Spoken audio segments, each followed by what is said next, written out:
Good morning everyone. Just doing a quick video review of my GoPro Hero 7 Black, which I've purchased 2 weeks ago. As you can see, the camera is in its little holder here. I'll just take it out.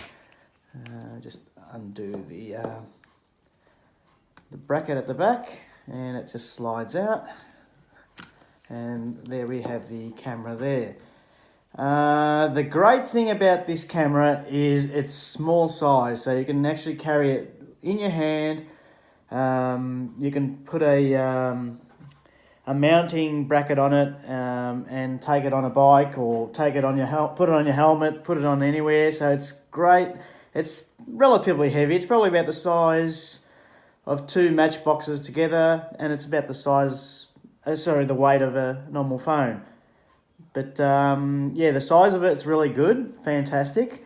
I like that it has different resolutions. I'm not going to go through all of the resolutions, but you can do 1080p, you can do up to 4K, and different frame rates as well, 30, 60, and so on, and slow-mo. It also has time lapse, and another great feature of this is it's actually, as it is, waterproof to 33 feet or 10 meters, which is fantastic. And I've just recently been on a holiday for a couple of weeks, and I tested it in the water, and it was actually quite good. Didn't have any issues with it. I was a bit hesitant at first, thinking, oh, I don't want to stuff it up, but yeah, no, it was fine. On the back, you got a full-size touchscreen there. You can go through the menus and so on. You've got your power button, your shutter button on the top there, and then you got your power button on the side. You got a little screen on the front, so when you're doing selfies, you can see whether it's taking video and how much time you've got left, and battery and so on. And then on the side here, you've got a little panel that I'll just flick it open. There you go, and in there you've got your charging port, and what else we got there? Charging port, and then the USB connection for the PC. Then you close that, and under here you've got your battery compartment, which opens up as well. You can pull out your battery. There's a little tab there, which I'll just grab. There you go, you pull out your battery, and in there is also your SD card. Now, you just put your battery back in, close that, make sure that everything's closed, and to turn on, you just flick the button on the side, and you'll hear a couple of beeps, and there you go. That'll give you your touch screen, and you can change within your menus, you can change all your settings, but we won't worry about all the settings, but that's how you turn it on. And in the front there's a little display there that actually shows what you're actually doing. So we'll just turn it off now. We don't want to actually play with it. So it's pretty good, the menu system, and everything's nice and easy to work. And like I said, I was more worried about it working underwater, but it was fine. No problems underwater. Getting bits and pieces for this GoPro 7 is pretty easy. Batteries are $35 Australian each. Now, you can get different sort of holders, and like a chest-mounted holder or a head-mounted holder. But I ended up getting this handheld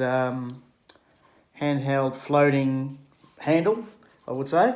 And it's fantastic. It's only that part there, the handle, and that was about $35 Australian. And that's great when you're going in the water, because you can strap your hand in, tie your hand in there with a little strap at the end, and then basically if you lose it in the water, you won't lose it because it's tied up to your hand. Or if you didn't strap it to your hand, this handle's actually made of plastic and foam, and it floats. Doesn't float upright, which is the only problem. It will float sort of like that, but I mean, you'll still be able to get your GoPro. You won't lose it. It won't sink to the bottom of the ocean or the pool or what have you. So generally speaking, it's really, really a good product, and it's actually my first GoPro camera. So I've never tried any of the earlier ones. The stabilization on this is fantastic.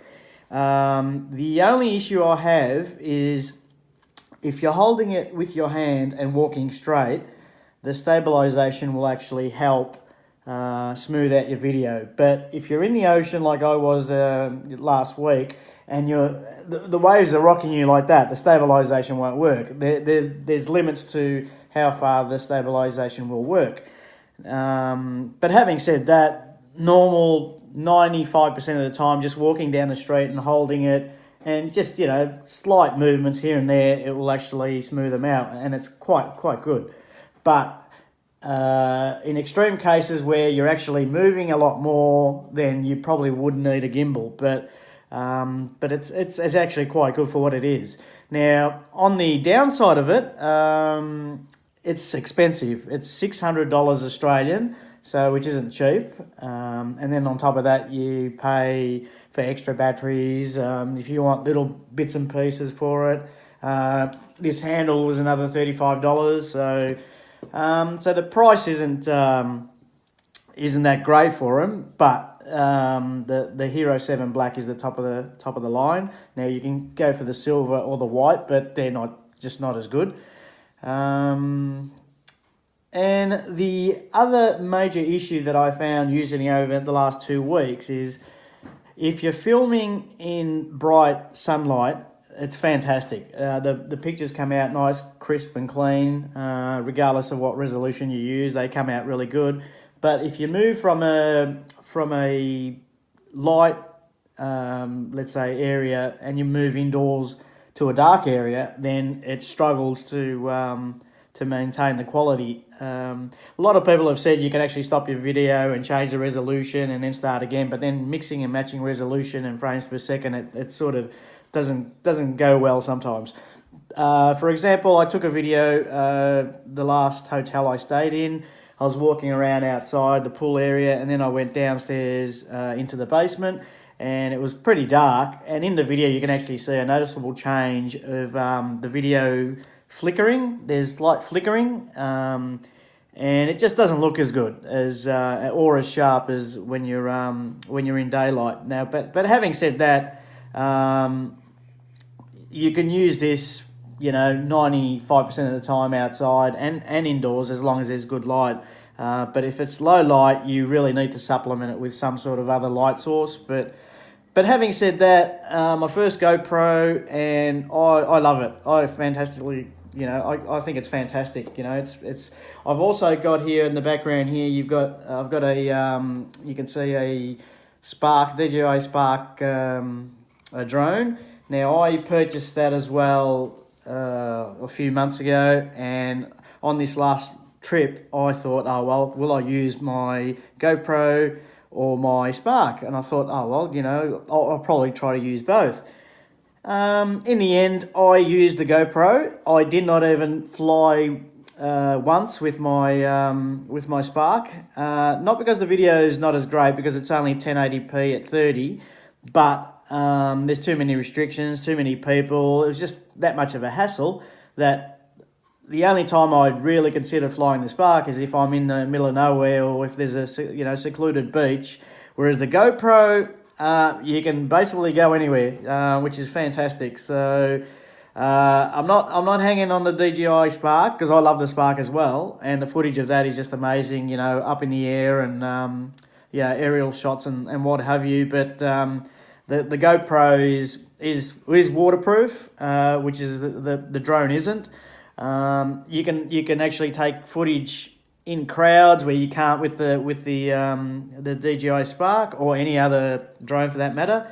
And you're also restricted with height and anywhere near buildings and so on if you want to fly the Spark legally. Whereas the GoPro is fantastic. Oh, I love it. It's fantastic. And as like I said earlier, it's my first one and I can't complain. 2 weeks in, I would highly recommend getting a GoPro Hero 7 Black. As you can see the box there. The Hero 7 Black. It is expensive, but you get what you pay for. You can go for the silver or the white, but they're just not as good as the Hero 7 Black. And that's pretty much it. I would rate this probably a 9 out of 10, except for the low light. flickering, which is you can mess around with the resolution and the frame rate and so on. But if you're shooting at a certain type of resolution and frame rate, you can't mix and match sometimes. It just looks a bit awkward. And sometimes you have a continuous shot where you go from day to light back to day again. You can't sort of stop and start. It just looks a bit messy. You want to have a continuous video. But other than that, it's a fantastic product. I love it. And I do love my DJI Spark, don't get me wrong. It's just that you're restricted to where you can fly a drone.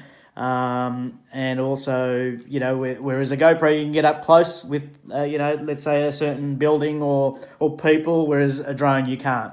In Australia, legally, you can't get within 30 metres of people, buildings, and you can't fly over people, over crowded beaches, whereas this thing the beauty of a GoPro is you can actually hold it and just walk around the crowd. I've got the holder here, like I showed you before, and I just carry it like a grip, and I just turn it around and just wherever I want to shoot.